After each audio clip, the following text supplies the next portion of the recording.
Welcome to KYNDversations, a space for sacred dialogue, honest reflection, and deep listening. I'm your host, KYNDversations. KYNDversations was born from my own inner dialogue, my journey of spirituality through life's unfoldings, questions, and becoming.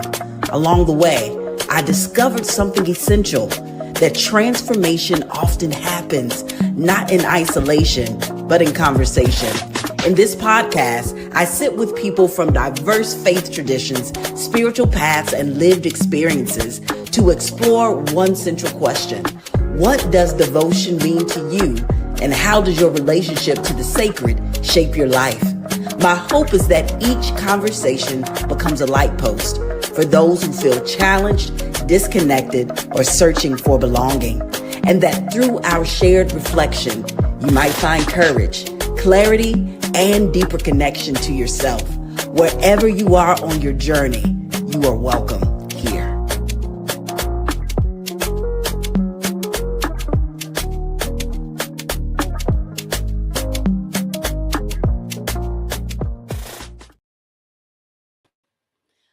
Welcome to KYNDversations. I am your host, KYNDversations, and I am just delighted and excited to have our next guest for today.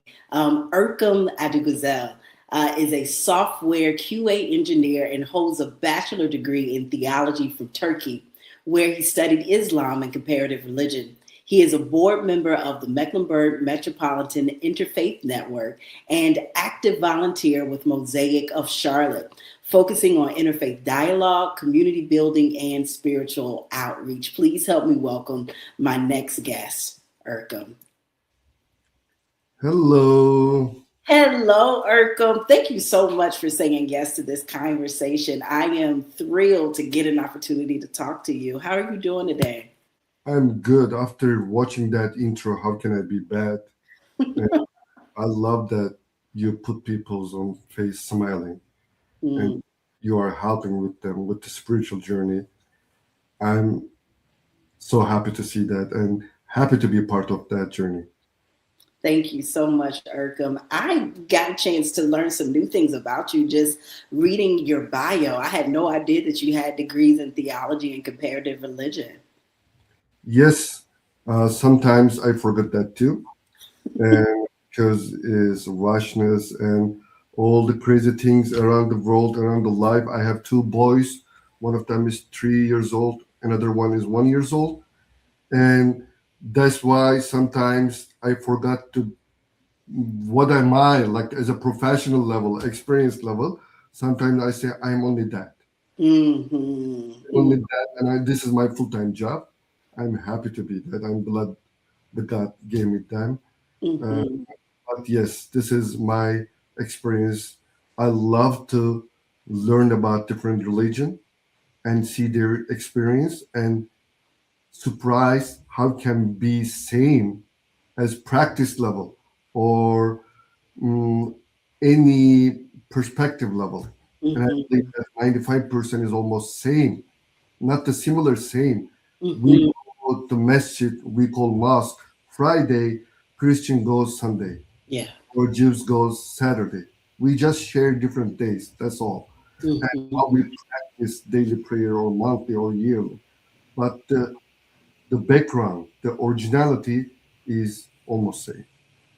Yeah, I would definitely agree with you. What drew you to comparative religion, to theology? Is it something that you were interested in as a young person? Yes, uh, I grew up in a religious family, and also we learn from the Hizmet movement, which is inspired in the same uh, volunteer group, Mosaic of Charlotte. One of the scholar in Turkey, Fethullah Gülen, he teach us to connect with the others because we grow up in the area which is not openly word and for openly for different people. And you can feel that in Turkey we have north in Russia, in east side is Arabia, and west side is Greece. We are mixed with different people, but in that area is always has some kind of war and some kind of bad relationship with the neighbors. And we grew up like we should hate each other. But the one scholar in Turkey says, no, we shouldn't, because everything is almost same culturally, religiously. Why we are fighting? Then he focused on the education part. Then when people start to educate themselves, either religiously, spiritually, or any other part in their life, then we start to grow and we start to see, yes, this is the goal is living the together, and then we can make the world better place if we share that values. Mhm. I see this in my family environments. Then I realized I need to learn more. That's why I went for my bachelor degree for theology and learn about different religions and different cultures. Hmm. I like that you are naming your desire to learn more and being in close proximity to people who practice other faiths as a way to build a bridge to have connection and relationship, which is one reason why I have this podcast, because I think that the way that our societies work is that it uses religion oftentimes to keep us separated, to keep us at odds, to keep us at war, whether that is a literal war or a metaphorical war. When we think about how people of different faiths are often pitted against each other, when it comes to growing up in Turkey, what was your childhood like, Erkam, for those that have never been to Turkey? I've never been to Turkey before. So I'd be interested in hearing that. I think his biggest challenge is about all the religion is focusing on devotion is just putting everything in one practice, Mm, like going church or going masjid or praying daily prayer or fasting. These are very important things. But for me, is the devotion is yes begins with the practice. Is daily prayers, fasting during the Ramadan is very important because I stop everything for daily prayers. I say pauses everything, step away from everything, and connect with the God is most important thing for me for daily prayers. But these are not the destination or not only destination, and they are just starting point, preparing for the heart for something deeper with this practice. Going church, we can say, or going to masjid. These are preparing something for deeper. And mhm, deeper is remembrance of God. What we say in the Quran, one verse, it says, surely in the remembrance of God do hearts find rest. So the essence of that devotion is not only what we do outwardly, but what happened inside the heart. Okay, mhm, mhm, we practice something, and this practice is grow itself, and then it's gonna turning something. Devotion is returning to God. mm, Again and again, not just the one time. You practice, you do your daily prayer or monthly prayer, whatever you do as a spiritually, maybe mm, not prayer, just thinking, and it's just limited to the prayer. It continues to everyday life, like mhm, how we reflect and become aware of God around us, looking sometimes one tree and the sun. And the goal is when the heart finds that peace, you begin to change how we see other people. That's why I think the challenging part is going just practically and doing word by word, but then it grows with something remembrance of God, then it grows again to seeing others. mhm, What do we have around here? Then it reminds us another verse from Quran. It says that we created into people and tribes so that we may know one another. mhm, That means the diversity is not for focusing on difference. If a person truly is connected to God, that connection should make them more humble. Mm. God says that we may know one another because I created you differently, different people, different tribes, different culturally. This is not reason to fight. This is reason to connect. This is to celebrate the richness about the diversity. Mhm. You've shared so many good gems that I just want to go a bit deeper. You named that being the remembrance of God is what places us at the heart of God, and puts us at rest. I think the last statistic that I checked, about the amount of people in our country that believe in God or our religions, this is over 80% of our society. So that means that we all should be at rest with each other. But because of the ways that we've been taught and socialized to see our differences, it often keeps us separate when God has created these different tribes so we can come to know God in a variety of ways.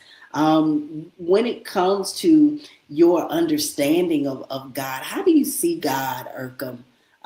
How did you see God as a child, and has your perception of God shifted over the years as you've gotten older? I think is what you mentioned. The people are start to losing the connection with the God, Mm. and because what I mentioned in the after the remembrance of part, because everybody knows the God is needed.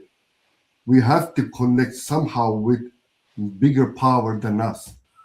But what we gonna do with that? Okay, I love God.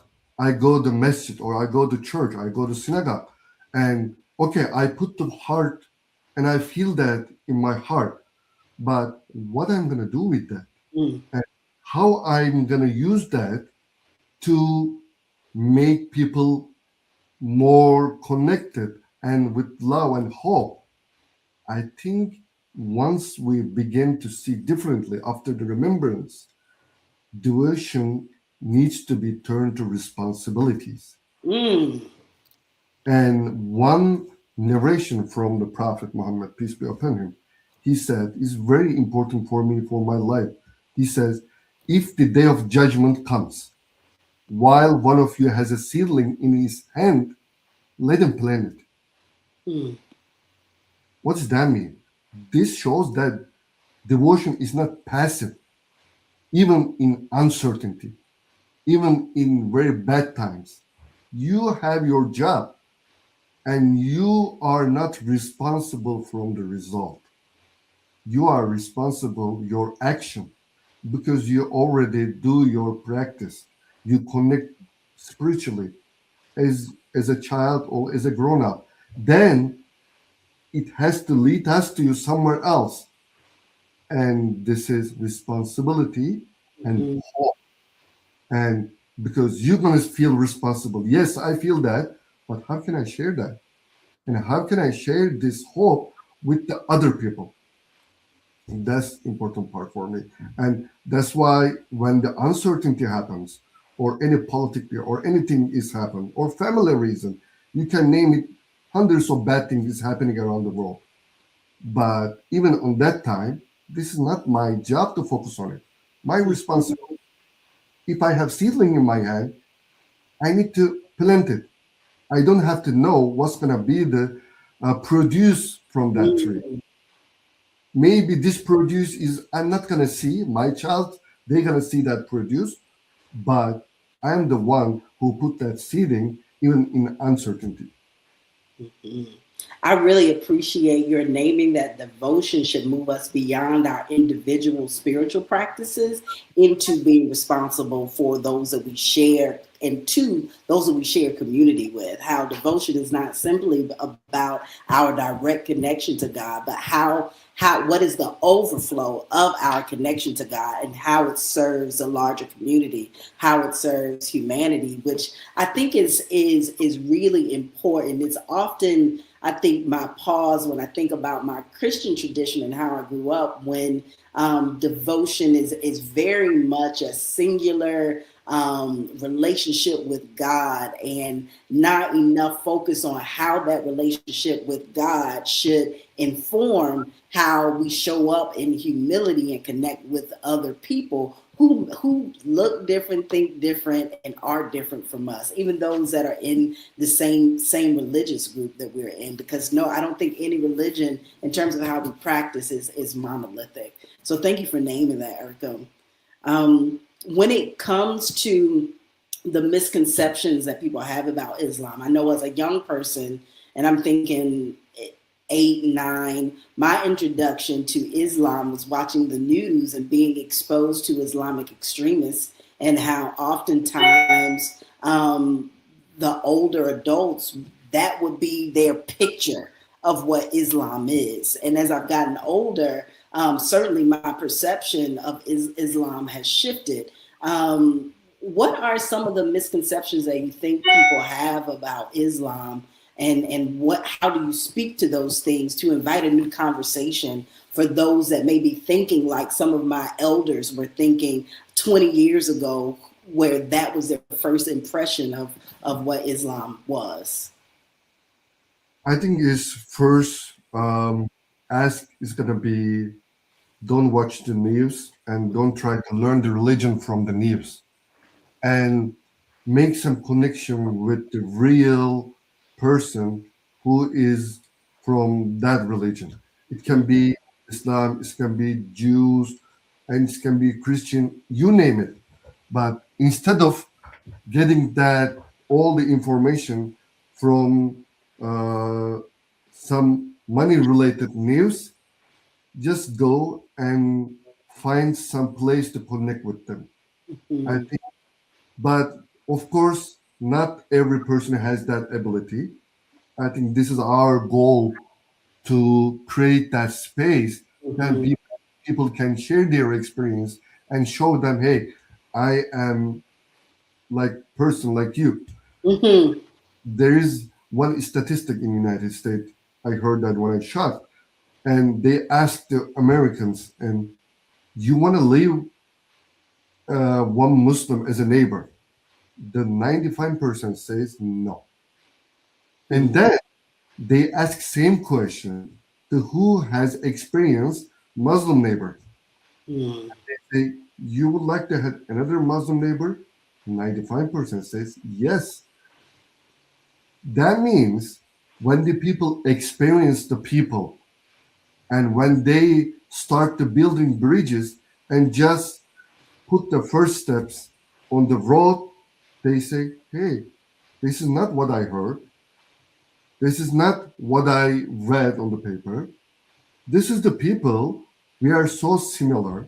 We have same goals. They have same narrations, like love your neighbors Mm-hmm.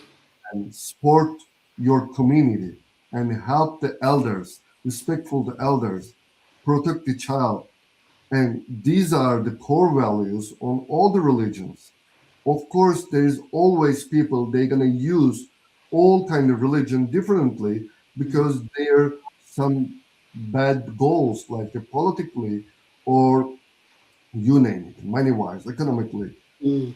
But we shouldn't focus on that. I think, especially these days, it's very easy to be hopeless.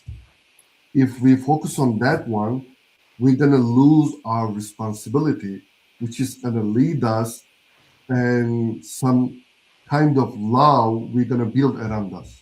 Mm-hmm. When I grew up, I was reading the scholars in Islam. They were talking about loving each other. I say, how is that possible to love someone who I don't know? I have no idea. Then there is one scholar in Islam, Yunus Emre, it's like the Rumi. He says, love the created for the sake of the creator. Mm-hmm. And you just love them because you love the God. And this love makes you grow, and your heart is grow, and you can love everyone and everything. This is not like the basic loving, I just love you. No, I love you because my capability of loving the people that God is gave me, this is the result of that. This is my heart's capability. The heart is not built for just loving the tangible things. That's why we have to lead our practice, remembrance of God, and our community work to something else, which is love and connection. Mhm. Thank you for inviting us to get in proximity with one another, to actually build relationship with one another and get curious about the other.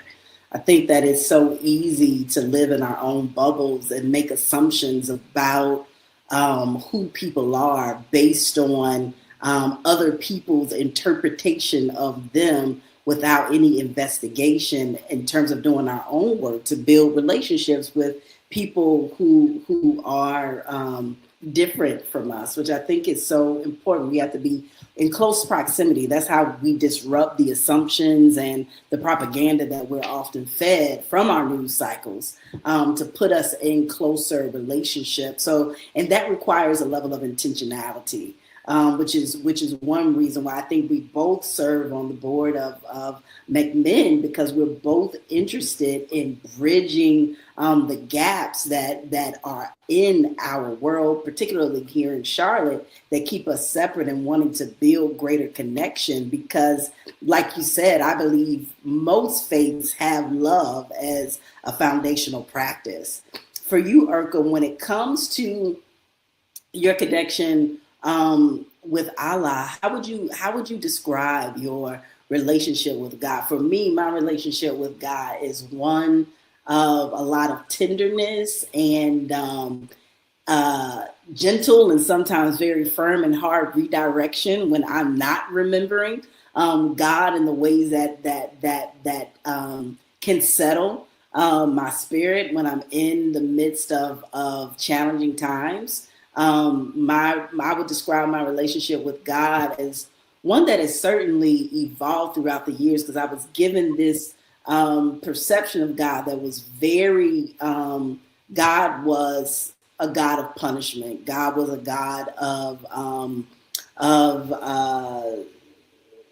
counting every sin, which is how I learned in my particular tradition, and it was that sin that kept me very distant from God. But as I've gotten older, I experienced God as my friend and as my companion, as not only a confidant but as a way shower that points me into a more righteous way of being and living, and I get that understanding through my practices, as well as being in relationship with people like you and others who are leaning into their own practices and show up in ways that are inviting people into that love experience with themselves and with the God of their own understanding. So I'm curious, what is your relationship with God?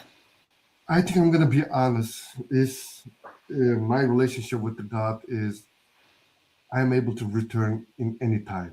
I Mm, think if I'm gonna word it is mercy, is because the devotion itself is not about the perfection. The relation is not about the perfection, and it's about the sincerity and the ability to return to God, no matter how many times I can struggle. I know there is always a way back, and it comes to my mind. There is one beautiful invitation from the Rumi: mm, come, whoever you are. Ours is not a caravan of despair. I think this is the wording is define my connection with the God, because it's very real. And I know there is a way I can go back to God, whatever happened to me and whatever I feel the hopeless. But there is a one I can put my hands to him. I say, hey, I need help and I need you. And I cannot do with any other humans. But this is the relation I can put my response of mercy and I say, hey, and I'm with you, and I don't know what to do, and I'm seeking your help. And about the mercy, I learned if you show your sincerity, return, and mercy to the people, the God is going to show you the same thing.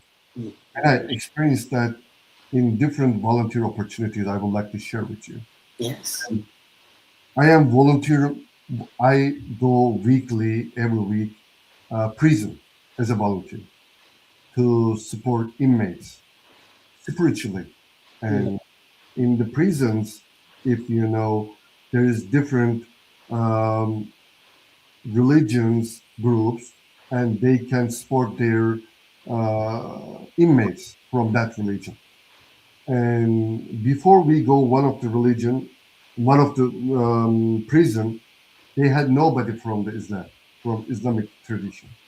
And when we go there, the inmates were very happy because there is some kind of prayer you cannot do by yourself, like the Friday prayer in Islam. Mm. And somebody needs to be lead for that. And it's not the specific to be imam or reverend, what we call, but you have to gather with the other Muslims. It has to be community prayer for Friday prayer. And the prison is not allow people to do their self because they say like this is dangerous for come to together and without leading someone. And when we went there, they say, hey, if you don't come here, we cannot do that prayer. And you are the reason we are able to connect with the God and pray the Friday praying with you. And some of them has just become a Muslim without knowing anything. Mm. And they just want to learn something about that, but they don't know how to do that. And when you go them, you can see in their face that hope. Hey, somebody is thinking about me, and somebody is thinking about me spiritually. Mm-hmm. I feel like I did different types of building bridges events and different dialogue actions, but this is the most I feel alive about the building bridges because they needed a lot. And when they connect with them, they never forget about that. They pray for you either.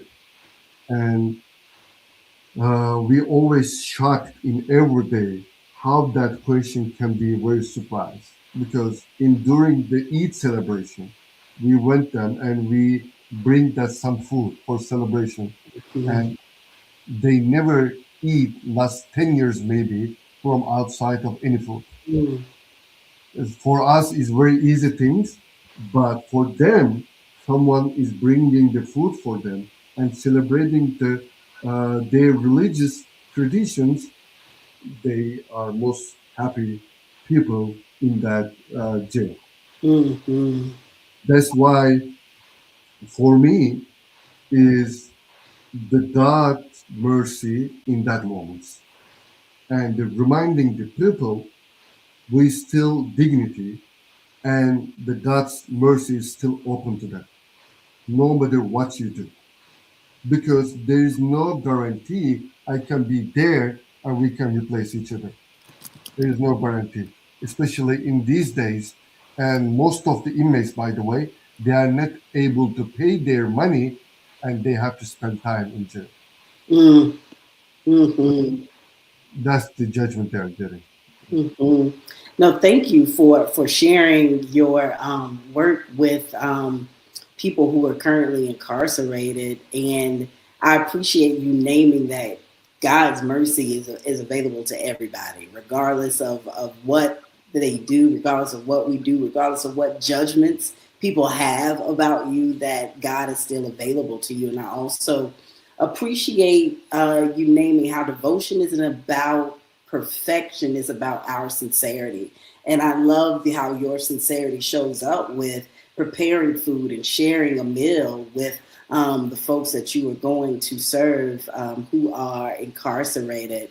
When it comes to this work of love, this work of practicing love and mercy through how we show up in our relationships. Talk to me about your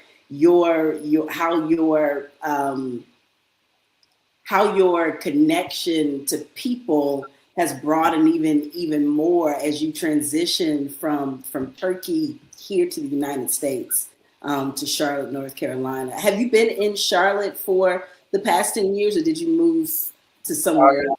Here last 5 6 years. Wow.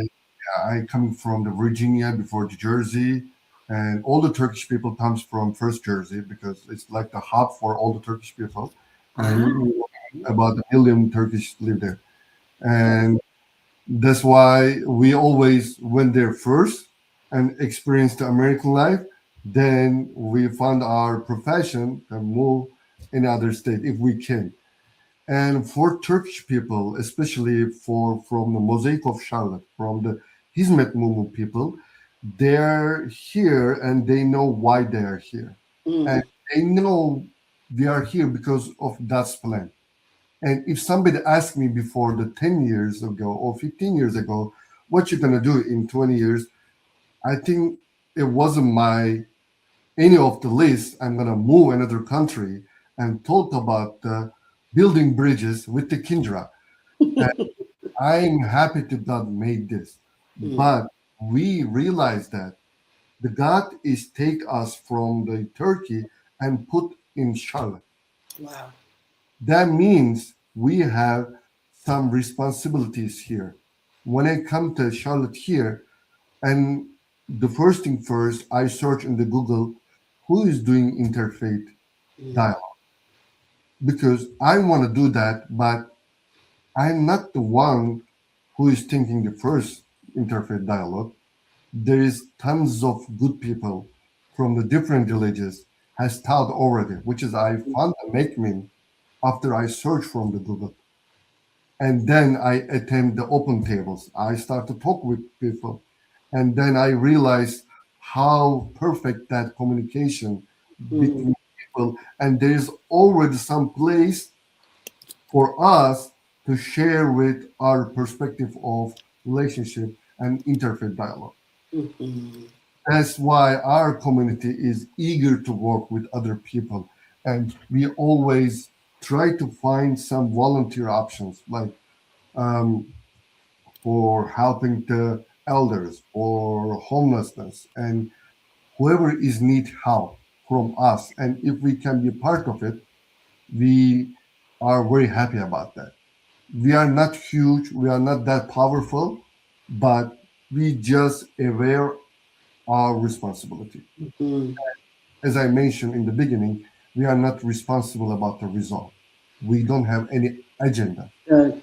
Just want to share with the people how happy are and how we can build better place around the world because this is possible. Mm-hmm. Show in one street, in one location, in just the Charlotte or any other state, it's going to grow itself. If we check the history, how the best action is happened, it's just happened with just one person. And it can happen here too with the MeckMin, with the people like you. And you are sharing your spiritual journey with tons of people and you are inspiring people. But you just inspiring. You don't check the result. You just call, hey, Erkam, come talk with me. And you don't know what I'm going to say. But you know we are sharing the same goals. Yeah. And our goals is we want to make our place is better place for our generation, for next generation. Mm-hmm. They can live safely. They can say hi each other. They can say, hey, I love you without a reason. Hey, come to my house. I'm watching your kids. If something happened, I'm gonna be there. Mm-hmm. We are neighbors, and neighboring wording is growing every day because we are neighbors throughout the internet, throughout everything. Mm-hmm. Why we have to work more. and we have more responsibilities now.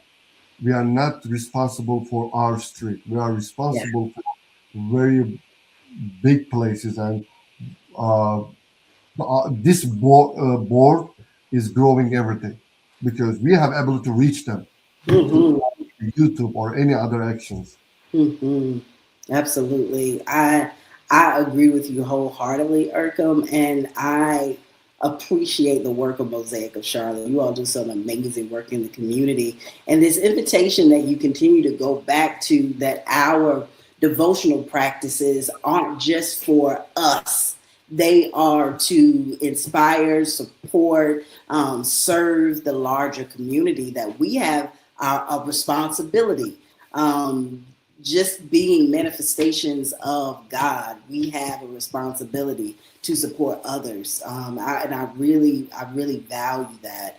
When it comes to these core values that you have as a Muslim, Erkam, and how harsh our society can be to people who practice Islam, to people who are immigrants. How do you continue to keep your heart open, to even make yourself available to communities that might perceive you to be wholly other because you practice another faith when you are just as human as I am human? How do you keep your heart open, Erkam? I think first I try to make my connection in better place with the God because this power comes from God, and I have responsibilities for God's sake of God, Mm-hmm. and this is the biggest power of me and biggest power of like my friends. Another one is I know I have friends like you, which is their goals is same, and I'm thinking about we are not alone. We have same goals with the different people, and they didn't know me before, and I'm coming from different culture, but we love each other, and we love without the reason because our goals is making people happy and live, they can live in better place, and they can make some connection with their true self through God. We believe that. And if they're truly believe to God, not just politically or with the big agenda, and then they can make differences around us. I think this is gives me power because I believe that, like you, like the MeckMin people, like board members, because whenever it happens, like celebration, any other religion celebration, what we do, we celebrate each other. Mm-hmm. Hey, I'm happy you are celebrating Passover. I'm happy you are celebrating the Ramadan. Mm-hmm. All say each other, right? Yeah. That one gives me power. I say, hey, this person is thinking about me and thinking about me to build bridges between his or her community with my community. If still there's a people is thinking about that, who am I to be hopeless? Because I am here with my power through the God and through my friends. And if I feel like hopeless, no worries, I'm going to call you. I say, hey, Kindra, I need some hope. Let me help you. And Mm-hmm. you can say, probably. And Mm-hmm. for any other person who is believing in that job, they're going to say, no worries. We're going to work together and we're going to make this connection is in better place. Mm-hmm. I think it's so key what you said is that you don't focus on those moments where you might be mistreated, misunderstood, because of the faith that you practice. You focus on the friendships or connections that you have that make you feel a sense of belonging because we all have a shared goal, which is to be bridge builders across Yes. faiths, which I think is super important because oftentimes people can have a bad experience with one community or one person and they will make the whole community that thing that has harmed them. But what you're inviting us to do is take a more global experience about the relationships that we have with the people who are different from us or practice different faiths that are actually life-giving, which I really value that perspective. Yeah, I think there's no make sense to focus on differences. Mm. And because this is coming from that what we believe. Nobody can change that. I respect that your pray day is Sunday and the others is Saturday and mine is Friday. What can is change about that? And what we can argue about that? There is no point to argue about how we practices. I think we can argue about the same values and same goals and how we can make that the bigger. And another thing about the Islam, actually, we name it Islam. What we believe from Adam through Prophet Muhammad is the same. Mm. What we believe, Jesus, Moses, we believe them as a prophet. And what they bring in that to world is true message. And we love them. And we as a people call with different religion. But in the reality, on the God phrase, is same religion. He just sent different prophet from different times. Mm-hmm. And people is choose in their time or different times from different messages. But the message is same from the Adam to Muhammad. Mm-hmm. That's why. And the only differences is I pray Friday, you pray Sunday. I don't eat some kind of meat, you don't do some kind of action. And but this is only affecting me as a personally. This is nothing to do as a community level. But there's something is affecting community level, and we should focus on that part. Mm-hmm. Mm-hmm. I really appreciate you naming how Islam embraces Moses, Jesus, Jacob, all as prophets, and there can be a misconception for people who practice traditional Christianity, like I grew up with, that there's no acknowledgement of Jesus at all. And I also hear my elders saying, "Well, a big difference for me is that we believe Jesus died for our sins, right?" As Christians. And my theological framework is that for me, it is Jesus's teachings that are salvific for me. That even if you believe that Jesus died for your sins, but you practice and you show up in ways that make people feel less than, that make people feel dishonored or disrespected, then you're not really honoring Jesus in that way. And all that I believe Jesus's life and living promotes. Again, going back to this foundation of love that most faiths are built upon. I think that is really important. What are some other things that you value in Islam that you use in your day-to-day in addition to praying as well as fasting when it comes to Ramadan? What are some other core values that support you?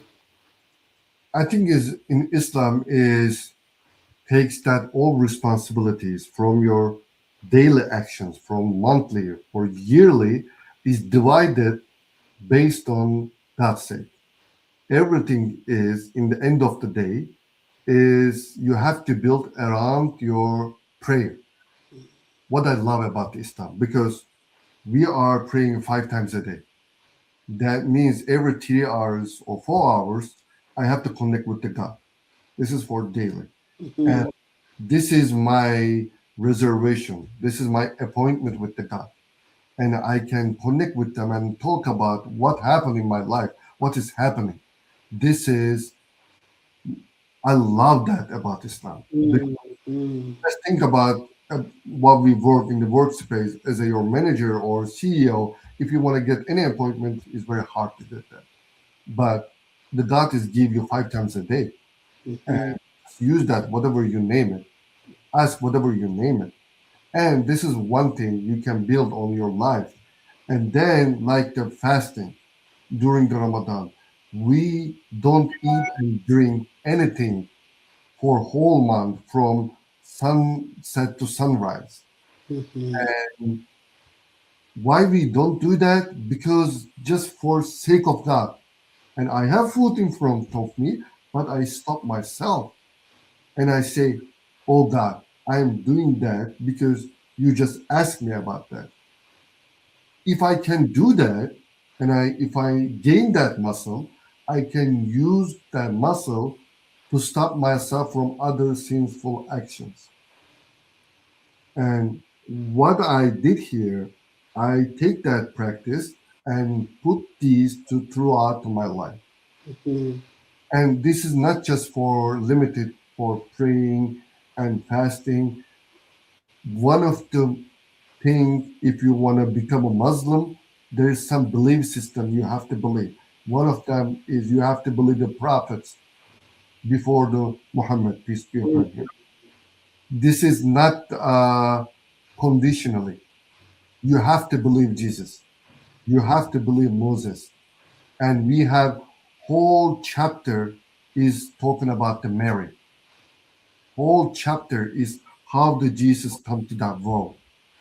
How painful was it? And then you see that process in Islam is from the Adam through Muhammad, peace be upon him, is building some structure in your life, and from daily to monthly to yearly plan, and is show you how you can devote yourself to God.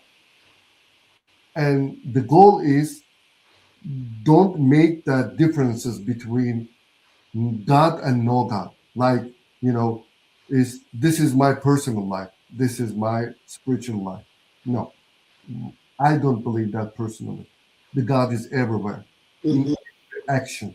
Whatever I do is going to be some kind of part of religious action. Mm-hmm. If I work, that still is for sake of God, because the God said you are responsible for your child. You have to raise them economically, food, Mm-hmm. anything they're gonna eat. It doesn't mean I'm just doing that for myself. I'm doing for also sake of God. If I think that way, that means I'm building my structure around the God, even for my daily actions. And these daily actions is become a point for me and to make my connection better with the God. Mm-hmm. Mm-hmm. I value how you started with prayer and the intentionality of setting aside time five times out of the day to return. I'm remembering what you said earlier, this practice of returning to God. When I consider that in Islam you have to believe the prophets. I think that it would be a misconception that so many people in other faiths, particularly the Christian faith, may not even be aware of. What do you wish people could feel or experience about your faith instead of fearing it? I think this is the only thing I can do personally is not stepping away from life.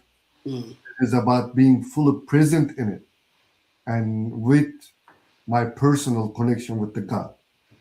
And because if I focus on the big picture, how bad is Islamophobia, I cannot control that.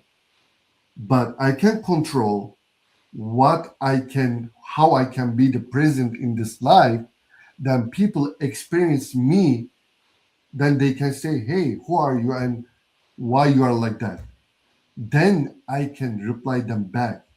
This is not my goal to go to street and talk about the Islam. This is not my goal. My goal is living with them and showing them, and we are one of you. We are human, and let's make some conversation to understand each other. mhm. You don't have to know me. I'm Muslim, but if you give me the chance to talk with me without the pushing or blocking to me or asking the first question, what is your religion? Then you can understand my religion, my hobbies, my fear, and then you're gonna learn this is regular human and he is also Muslim. Mhm. All different and any other person who's Christian or Jews or any other religion. That's why usually I don't focus on big picture. but as a community, as a interfaith friends, or as my Mosaic of Charlotte friends, we are thinking about that as a community. What we can create some kind of event, then people can share that experience with us. For example, one Ramadan iftar dinner you join, and you're just sharing the meal with them. Our goal is not, hey, this is Islamophobia, and let's talk about that. No, this is the way of celebrating Ramadan for us, for just one iftar dinner, and we want to share with you. And the only expectation is, if you want to pray with us, pray with us, Yeah. and celebrate with us, celebrate with us. Hmm. That's the only thing we can do now, as a community level, as a personal level. Hmm. I absolutely agree with you, and I really appreciate that you prioritize relationship building over your religious identity. Because if you build a relationship, people will find out that this is what I practice. But most importantly, this is another human that cares about me, that's interested, that values me, and is curious about who I am, which I think is really really important. As we close out, Erkam, I'm wondering, what is one thing you want people to remember, not just about Islam, but just about being human, as we close out? What's important for folks to remember during these times? I think we are all equal as a human, and we need each other if we want to make this world is better place. Mhm. And we have to focus on, if we want to live a world is livable and not hopeless, not divided with some kind of nonsense thinking ideas, politically, economically. If we want to change something, if we want to leave something better place, we have to work together. There is no other way. We have to build the bridges, not Mhm. just interfaith actions, not just religion actions. We have to connect somehow, not just religiously. We have to connect with different street, different culture, because we are living together, right? And we're Yeah. gonna live together. If the one culture, one kind of religion is gonna live there, even there gonna be some problems, because in same religion have different scholars, different thinking methods. Mhm. Why even in the same religion, you have to connect each other, and Yes. that's the only way. We have to have some build bridges and some intention to work on that bridge. Absolutely. Thank you so much, Erkam. You all heard it here. How do we leave a world that is livable for the generations to come? And what that means is that we need each other. So, what's one action that you can do today to support this world and being more sustainable? How are you building bridges across diverse ways of being to build a better community, to contribute to the beloved community that I believe we all desire at our core? Thank you again, Erkam, for being a guest on Conversations. It's Thank you been so much. wonderful to be in conversation with you. Thanks, Erkam. It's honored to be here, and thanks for your great job. And you are spreading around the world, around the people, you, and with smile and spiritual sports. Thank you.